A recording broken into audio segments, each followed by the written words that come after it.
it will be extremely beneficial to have some additional ways of fighting the pandemic besides vaccines. So obviously, vaccines have trouble with uptake among large populations for a variety of reasons. We're also seeing that the virus can develop ways to evade the immunity that's given by vaccines. And so having additional ways of fighting the virus, I think, are going to be really important to eventually finding a sort of a new normal in which our lives can return to something like what we knew before.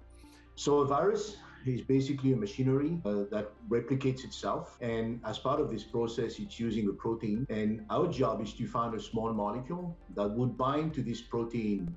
And by doing so, we hope these small molecules would become a therapeutics that would block the replication of the virus, i.e. would kill it. It's more effective to have multiple drugs against the same virus, because viruses are very good at developing resistance to antiviral compounds. So even when you have two drugs targeting the same protein, that can still provide a layer of defense against the development of viruses that are resistant. So we use software to design these new molecules.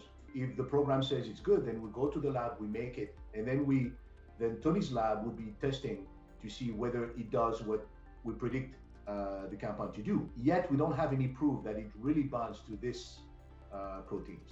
In order to confirm the mechanism of action, i.e. the binding of this small molecule to this enzyme, crystallography was key.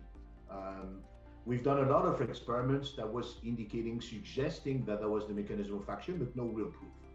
As soon as we have a crystal structure, we know where the molecule is, whether the action is really taking place the way we predicted. And that way we have a proof, and we can go back to the lab with a lot more confidence in the development of the next generation molecules.